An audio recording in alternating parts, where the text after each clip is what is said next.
あの時初めて横並びしたんですよ。で、あの時横向いた瞬間なんか、お、ここで生まれたあの時ちょっと怒った。私がもし他の男とデートしたりしてたら、諦め。あにゃせよー、りゅうたくでーす。今日は Q&A。イエーイ。じゃあ早速質問を読みたいと思います。じゃあ質問チャポンチェ。チャポンチェ。お互いのどこに一番惚れましたか？まず俺はりゅうちゃんの一目見た時から美貌に惚れていてで話してみてりゅうちゃんの笑顔であったりとか話の内容だったりとかがすごい合っていて、そこにすごく惚れていました。あの時をもうずっと覚えてるんだけど、なんだこの美人はってびっくりしちゃって、いやまさか今付き合えてるとは夢の気分のようなりゅうちゃんは？まあ私の場合は一目惚れじゃないから、この時惚れたみたいな感じではないけど、私が好きなところを言うと、しっかり自分のことをやってる、そして未来についてしっかり考えてる、と私をたくさん愛してくれる。もちろん本当にこれは変わらずに、今1年半ぐらい過ぎたけど、本当に変わらずにやってくれて、それ本当に大事だと思います。そこはもちろん優しいそして、本当に一番最初、この人イケメンだなって思った瞬間があれね、初めて2人でカウント寿司に行った時、あの時初めて横並びしたんですよ。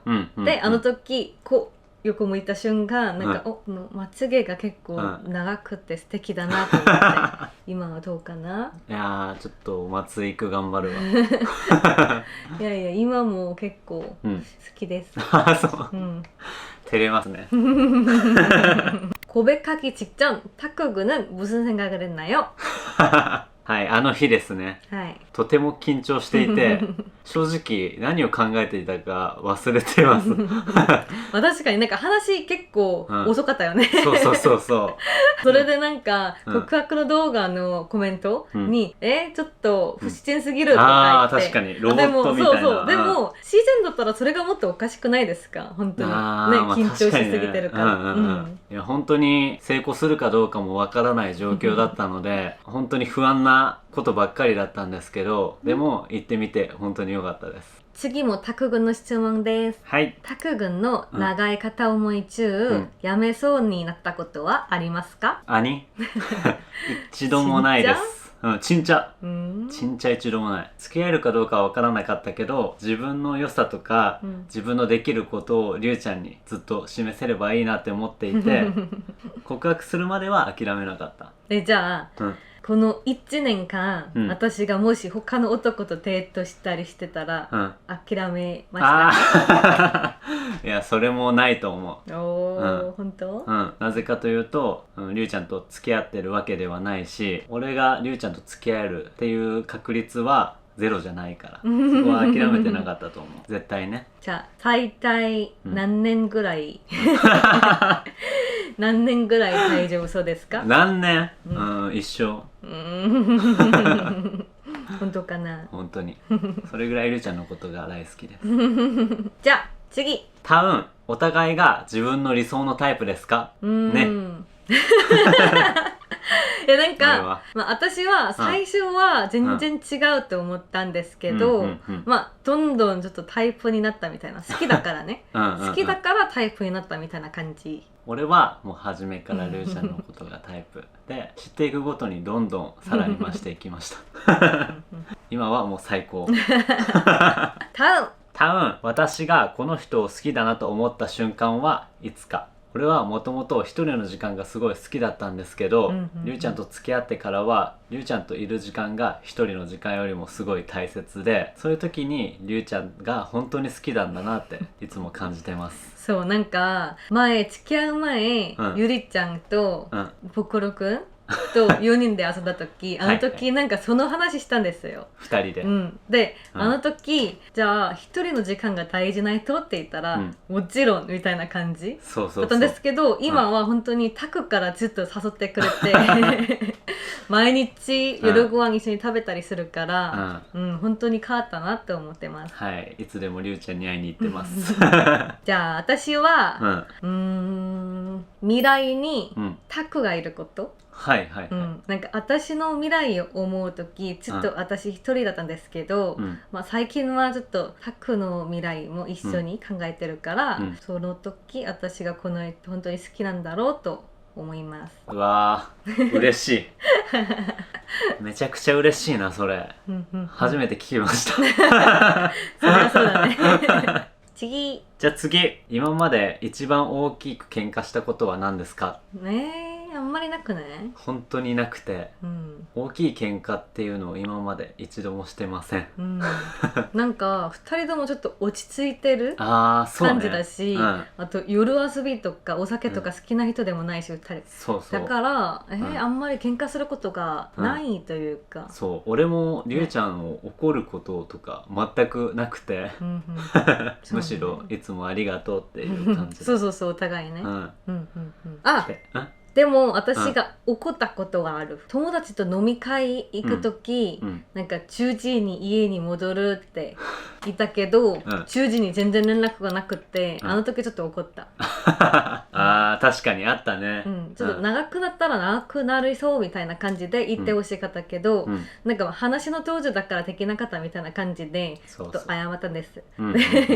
でも次からちゃんと言うようになりました、そうだねまあそれは本当に言い合いとかではなくて、りゅうちゃんが思ってたことを言ってくれて、自分はごめんなさいみたいな、もちろん男の友達だったけど、なんかそれでも飲み会だから、ちょっと心配というか、確かに不安になるよね。そうそれは当たり前にそうだ、確かに。じゃあ次から気をつけますじゃあ次異性の友達の許容範囲はどこまで？そうね、なんか、韓国でもこの話はよくある。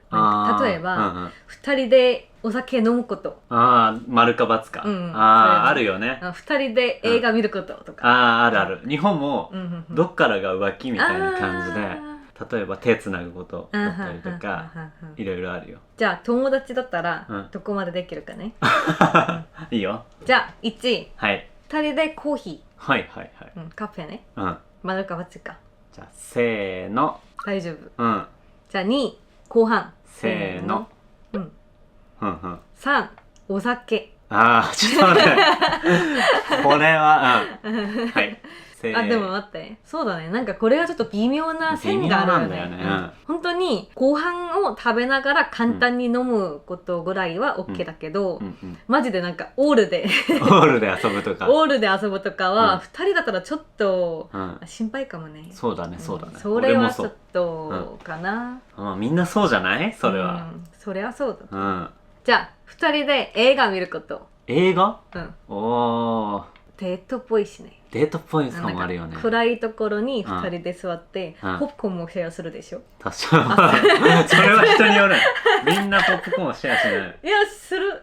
りゅうちゃんはポップコーン大好きだから絶対100個買うの。だからでも1人1個は多すぎるから絶対シェアするじゃん。じゃあシェアした時にこう手が当たっちゃったりとか。いやそれはないと思うけど、1回も当たったことないだってそれ本当にわざとしないとそれできないじゃない。確かに。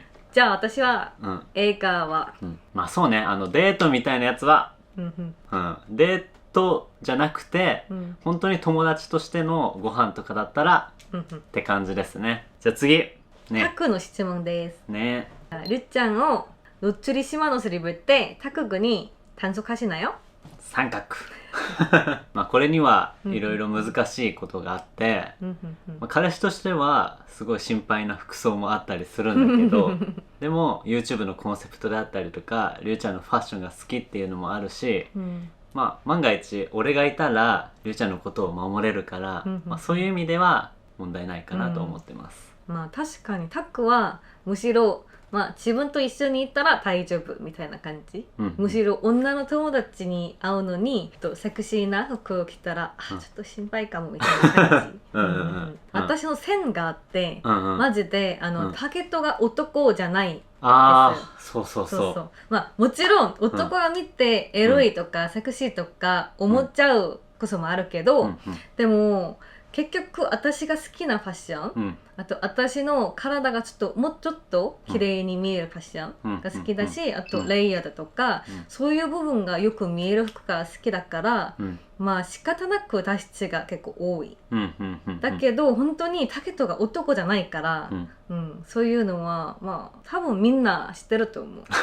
マジで私の登録者たちは本当に 80% が女の子たちだから、みんなありがたいです。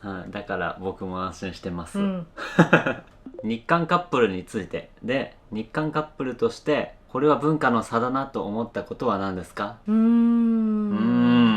まあ、よくあるのは連絡頻度とか、そうね、連絡頻度はりゅうちゃんは結構多め、もともとで、俺はまあまあ少なめだったよね。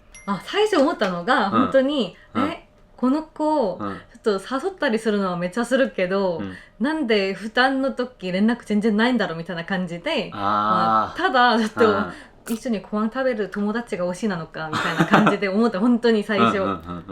りゅうちゃんと連絡しすぎたら逆にちょっと面倒くさいって思われるのが結構嫌ってた。そうなんか日本人はこの考え多いらしい。多いね、あとなんか自分が暇だそうみたいな感じ。だからわざとちょっと1時間後にやるかなみたいな。よく聞くそれ。そう韓国人ってさ、まあイメージだけど、まあカカオトークの通知が来たらすぐ返してすぐ返信する。まあでもそれも人によってけど、で日本人は通知の内容見て、あ、明日返そうみたいな。明日まで行くの。そういう人が多い印象ね。恋人でも？いや、恋人はまあ違うと思うね。韓国で恋人に 1,2 時間遅れたらもうちょっと怒る。1,2 時間で？そう。例えば休みの日なのに 1,2 時間後に私ゲームしてたとか、そういうのはちょっと怒られるかも。なるほどね。多分だから日韓カップルが多く喧嘩するのはそれじゃないかなって思う。本当にそう思う。で逆に俺とりゅうちゃんは結構よく会ってるので、まあ連絡も頻繁にするけど、よく会ってるから全然大丈夫っていう感じ。そうね。じゃあ次はりゅうちゃんへの質問です。日本人男性は愛情表現が少ないと聞きますが、タクくんはどうですか？タクくんはワンちゃんみたいです。どういうこと？どういうこと？マジ愛情表現多いです。本当に急になんか保護しに来たり、家で2人で仕事することがあるんですけど、まあ2時間ぐらい頑張って急に私の横に来て保護したり、まあそういうことが多いから、まあワンちゃんみたいだなみたいな。犬系男子みたいな。そうなんかりゅうちゃんとハグしたらすごい元気が出るので愛情表現をよくします。次、お互いの国の言葉で一番好きな言葉は何ですか？難しい。難しいね。韓国語の好きな言葉はマシケドセヨ。理由があってマシケドセヨって日本語で直訳すると美味しく食べてみたいな感じなんだけど、あんまり表現使わないんですよ。そうねそうね。日本語で使うとしたら召し上がれとか、そうねそうね。店員さんがお客さんに対して言うような言葉とかで、あんまり友達に対してとか言わないんですよ。なのでその韓国語のマシケドセヨとかマシケモゴとか結構好きなんですよね。あれよく使わないんだね。そうでも私はこういうのが好き。日本はちょっと表現がちょっと可愛い。例えばふわふわとかモコモコとかこういうのが多分韓国より結構使ってる。そう？たまにこれはちょっと韓国語で言うとなんて言えばいいかなみたいな感じ。翻訳するとき。そういう言葉結構好きかも。可愛い系の。そう確かに。あとなんかこういうのもモヤモヤするみたいな感じ。そういうのもなんか可愛い。結構面白いねこれ。スポーツで韓国対日本があったらどちらを応援しますか？韓国、日本。そうだね。前1回だけあったよね、サッカーの試合で日本対韓国。そうねそうね。まあその時はお互いの国を応援してた。でも韓国とどこかの試合だったら俺は韓国を応援するし、そういう感じ。ソン・フンミンとかもすごい好きだから韓国すごい頑張ってほしい。次は日韓カップルのメリットは何ですか？結構たくさんあるねこれは、まずお互いの文化をよく知ること、確かに確かに、本当に近くにいい先生がいるみたいな感じ、ね。そうだね、韓国語すごい習ってるんだけど、ここの近くの先生がいるので、なんか毎日単語を教えてもらったりとか、他の人よりも韓国語に触れる機会が多いので、そこはすごいメリットだなって思います。じゃあ次、今回はやっぱり私は前ちょっと Q&A を何回かやったことあるので、タクについてが結構多かったんですよ。で今回はタクの質問ばかりです。타크의 본업은 무엇인가요? 그리고 유튜브 활동과의 양립은 어떻게 하나요? 本業はエンジニアをしていて、今年起業する予定です。でそこでいろいろ頑張っていきたいのと、 YouTube ももちろん今まで以上に頑張りたいと思ってます。でもやっぱりね、2つ全部やるのがちょっと難しくて、1年ちょっと過ぎるぐらいやったけど、動画があんまりないじゃん。確かに、だからそれがちょっと残念だなと思ってることだけど、でも本業がすごく大事だと思って、私はそれを応援しています。ありがとうございます。ちょっと皆さんにもいろいろ届けていきたいんだけど、これからもっともっと龍太のリアルを届けていきたいと思います。タクの出身はどこですか？これはちょっと難しいんだけど、どこで生まれた？東京でしょ？何が難しいの？なんか東京と何かの間で生まれた。違う。どういうこと？生まれたのは愛知県なのよ。名古屋。そう？おばあちゃんのところ？そう。名古屋で生まれて、すぐ東京に引っ越したのね。赤ちゃんの時？多分赤ちゃんの時。ほぼ覚えてない。そっか。で名古屋で生まれて、東京で育って、でも出身地とかさ、それは結構その人がどんな性格とか考えてることだから、東京の方に近いみたいな感じ。そうだね、もう育ったのは東京だから、東京でいいかな。タク君は韓国に1年ぐらい住んでみる計画がありますか？ないんですけど住みたいです。韓国やっぱり好きだし、韓国語も覚えたいし、韓国料理毎日食べたいしマジで韓国1週間ぐらいで来ると、マジで3キロぐらい確かにめちゃくちゃ食べるよね。私本当に3キロぐらい毎回ちょっと太っちゃう。いや俺もずっと韓国料理食べたいもん。実際食べてるしね、日本で。日本でも食べてるけど、日本でない味とか、ないメニューとかあるから。ある。でもいつかは韓国に住みたいと思っていて、それがいつになるかわからないけど、また韓国 Vlog とかで行きたいと思います。そうね、横でも行こうよ。そうだね、行きたい。タク君はなんでお酒飲まないんですか？バレてるねこれ。そう。お酒飲まない理由は自分がもともと弱いっていうのもあるんですけど、大学生の時にお酒でちょっとトラウマがあって、それであんまり飲まなくなりました。なんか酔っちゃって、酔っちゃった自分が好きじゃなかったみたいな感じ。そう。大学生の時で、家で結構お酒を飲んで、その時になんかもうフラフラでなんかすぐ寝ちゃったりとか、そういう時が1回あって、ちょっとそれからあんまりお酒を飲むのが怖くなっちゃって。でも、すぐ寝ただけだったら、それは別に OK なことじゃないの？酔っていろんなことやってる人たち多いじゃん。酔って歌ったり、ダンスしたり、急にナンパしたり、そうね、いろいろあるから、寝ただけだったら家だったら大丈夫。その時は自分の自宅だった。だから全然道だったらちょっと危ないかもしれない。そういう時もあるし、自分が何するかわからない。それから本当にあんまり飲んでない。お酒を飲まなくても自分の好きなこととかがたくさんあるから、確かになんか別にお酒飲まなくてもいいのかなって思うし、タク君みたいなイケメン日本人彼氏を作れるアドバイスは？こういう質問来てた。まずありがとうございますいやでも私はタクがイケメンだから好きになったわけじゃないから、ちょっと難しいな。実は私はイケメンだって思ってデートしたい人たちは全部失敗したから、ちょっと面食いは良くないなと思って父はイケメンは本当に世界中に多いです。でも、イケメンの中で私をたくさん愛してくれる人とか、優しい人とか、私といろいろ会う人とか探すのが結構難しいだと思うから、やっぱ、何人とか関係なしと会話をよくすることかな。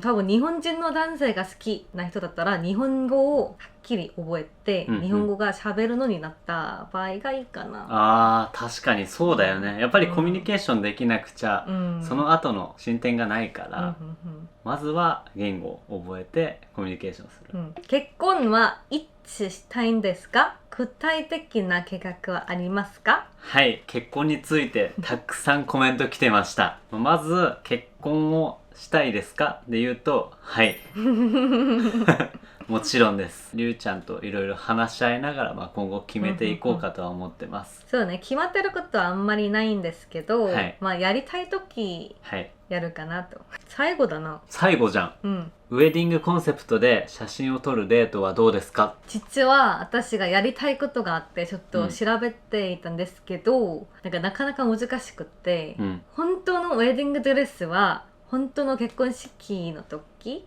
着たいと思います、私は。でセミ、本当にそれっぽいみたいな感じは、あるかな。どうだろう。それも結婚式の近くの頃がいいじゃないかなと思って。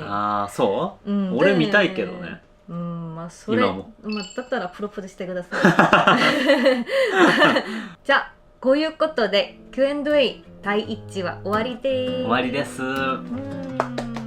今回もコメントたくさんしてくれて、ここに回答できてないものとかもたくさんあるので、その時は15万とかに回答したいと思っています。一気に20万いったらめっちゃいいけどね。はい、2026年も龍太頑張るのでぜひ応援よろしくお願いします。イエーイ